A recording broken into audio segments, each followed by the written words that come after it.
All right, back for another update of the Simple Covered Call ETF strategy that I have going on. First, we're just going to go over kind of my snowball analytics page, and let's pop that up right now here. Maybe I like that one better. No, maybe this one. Oh. Anyway, here we are. Portfolio value hasn't really changed all that much. It's up a few $1,000s, I think, in the past little while.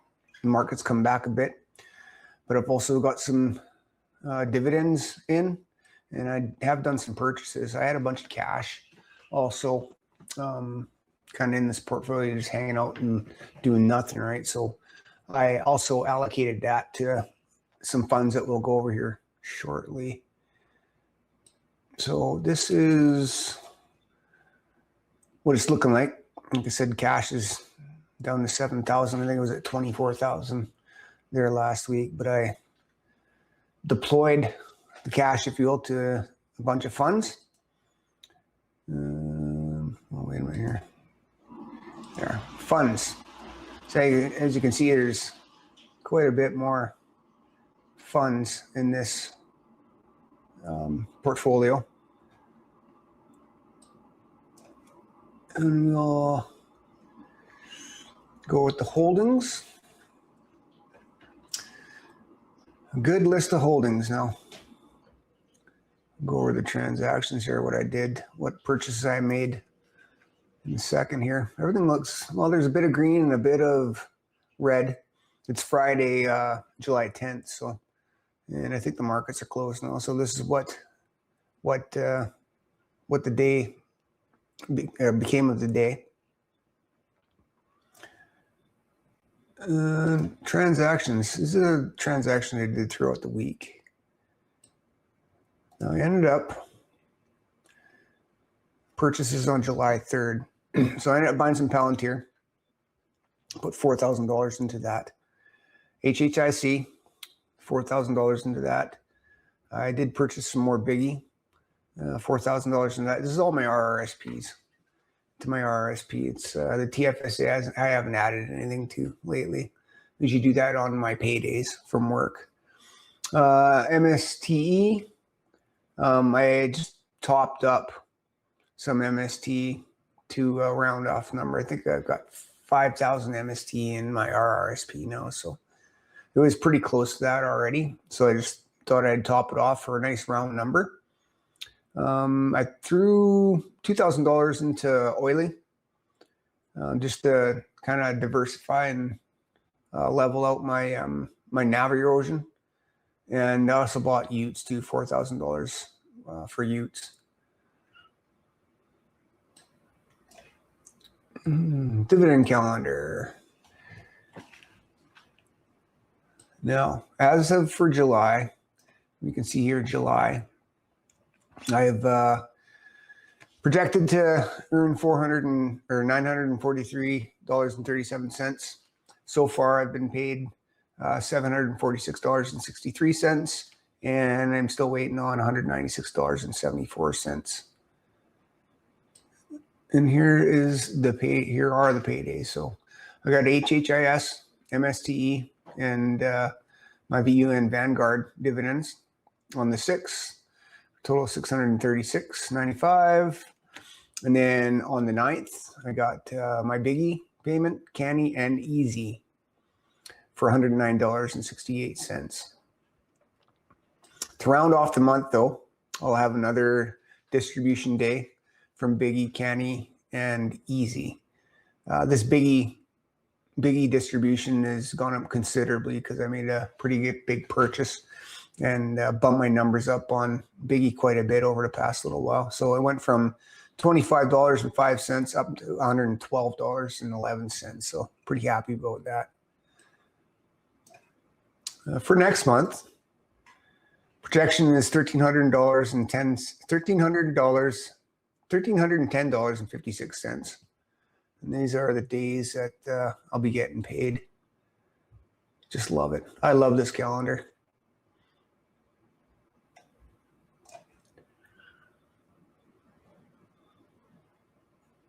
What else was I going to show you here? I think that's it for the dashboard for Snowball Analytics. Now, what I want to also show you, let's see here, grab another.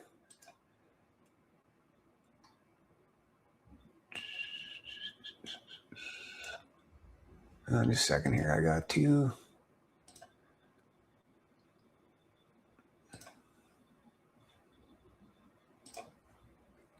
A little bit of monkeying around here. Okay.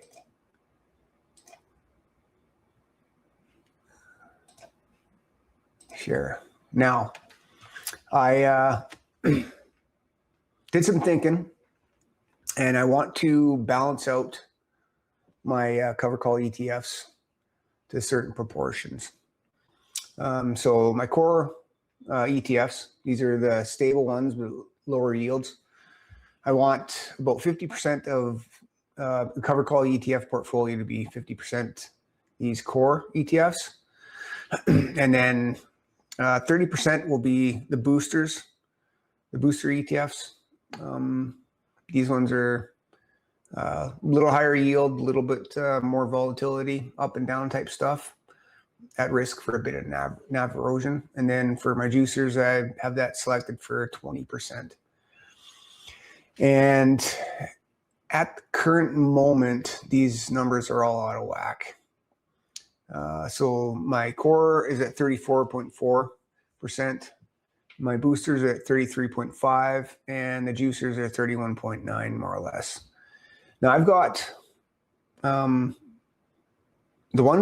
current ETFs that I own are highlighted in green here. Anything that's not highlighted in green will be is what I'm planning to buy in the future. And then the buy column here, like for bank, I've got 337. Seems like an oddball number, but the way I've got it set up is when I purchase these, along with Q day, S day, and C day for my core items, it should get it up to around the 50%, provided all these numbers stay the same or similar.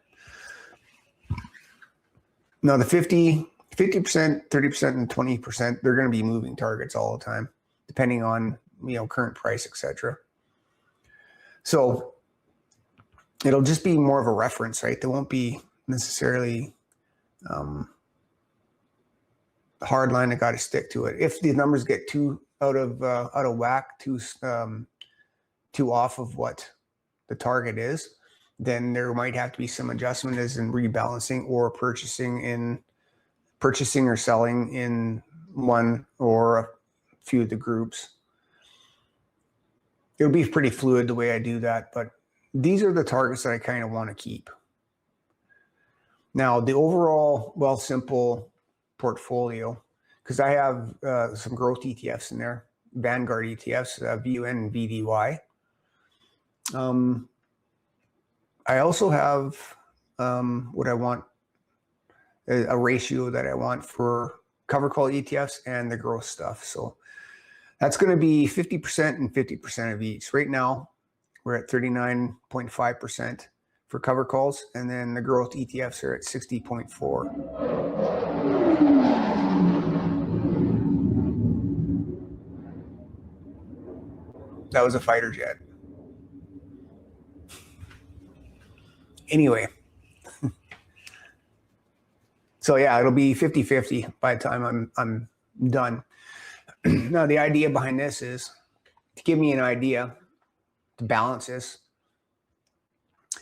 With the RSP Wealthsimple account, I want to get to the point where I can use the cover call ETFs to feed into the growth ETFs.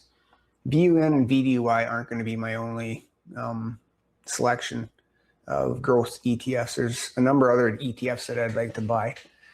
And what I want to do, the goal would be to grow both the cover calls and the growth at the same time. Now, I will be also injecting cash from my paychecks or outside of this portfolio in to feed the covered call ETFs, which will feed the growth ETFs. Now, I think with the amount of dividends I have coming in now, it's about $1,244. So that will get, well, for now, that will be, I have to buy these outstanding shares here. So I got 337 here, 180 here, 100 here, 100 here, 100 here, and 185 here. Those are my targets. And I've got it calculated to, like, as you can see for HHIC, 290.7 will produce this amount of income. As the income goes up, the total income goes up from all three of these groups, obviously I'll be able to buy more. So that on top of extra dollars I inject from outside this account should grow up pretty quick. And then once I get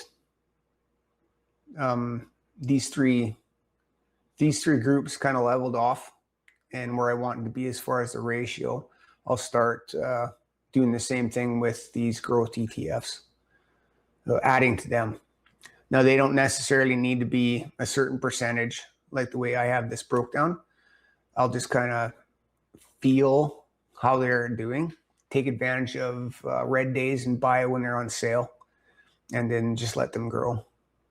And I like this strategy. In event that there is a market correction, I'll still have my income coming in from the covered call ETFs, and I'll be able to feed the growth ETFs. Don't necessarily need to have a bunch of cash on hand, kind of sitting away doing nothing.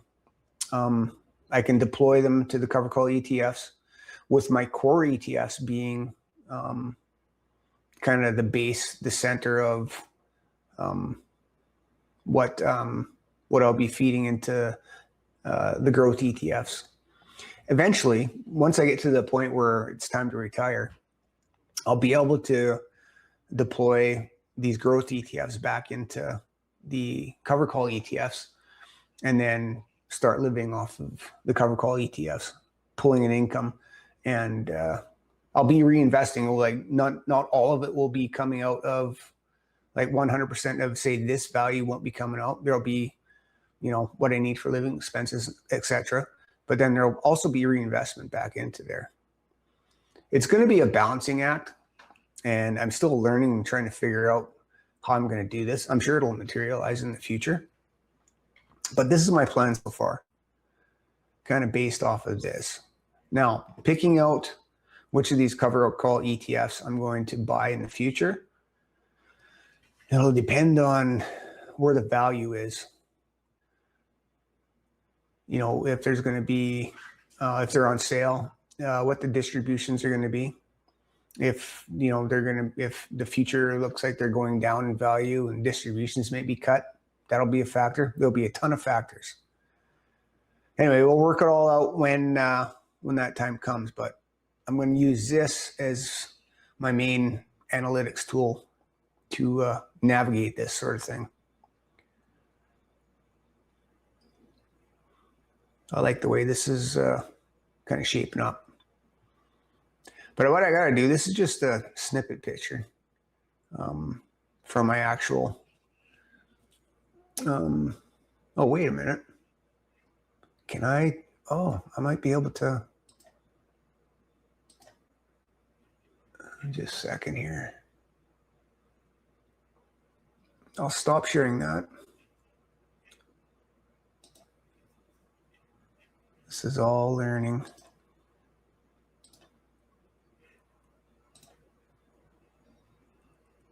Oh, wait a minute.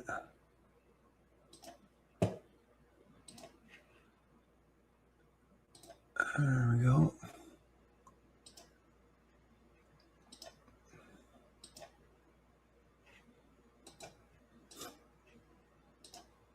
Bingo.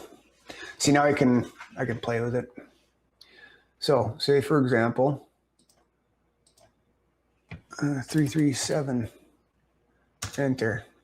Oh, I don't have my formula there. Okay, we'll do this one. 100, enter. So, as you can see, $46 in income. The value based off this price, the purchase price. I just put the purchase price and the current price kind of the same or similar, just because I needed to fill in to get the formulas to work. Book value, current value. My monthly income went up, but if you take a look at the percentage of portfolio, it's changed. That's, you take into account that 337 shares of purchase here, 100 here. We'll put another 100 in here. 100, and then put that to 185, right? So as you can see, these are much closer to my targets. I mean, based off of whatever the current price is. Like I said, this is going to fluctuate depending on what this price is here, right? Like if I put 5 there, see it changes.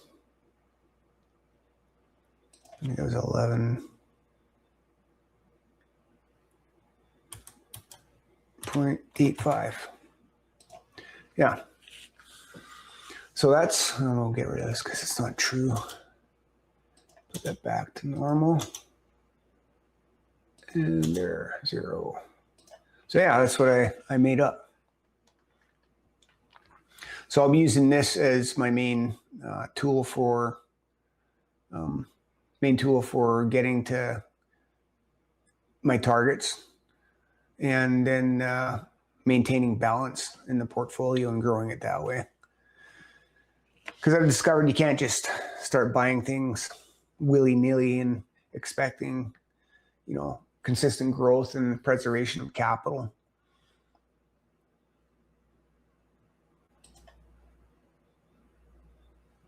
You got to have a plan. And this is how I plan to do it. Grow it. Not sure what my total is going to be, what I'm looking for a total, but I'm sure that'll come. I got to start setting some sort of goal or number to hit. I think I'll start off a bit smaller or whatever. I'm pretty impressed with the monthly income now that I've got. That's what's wrong here. What I've got now. So, oh, that's why. 0. Yeah, so it'll only just get better, right? And I'll keep adding it month to month, updating it. The big thing is getting these current prices in check. But like I said, it's going to be a moving target. Anyway, with that, yeah, I think that's it for today for the update. So went over overall portfolio size, purchases, and dividends that are coming in the rest of this month and next month, and went over my balance ratio spreadsheet that I made. So anyway, I think that'll be it for this episode. If you like what you see, like, comment, subscribe. Send me a message on the bottom there in the comments, and any questions, let me know. Anyway, thanks for watching.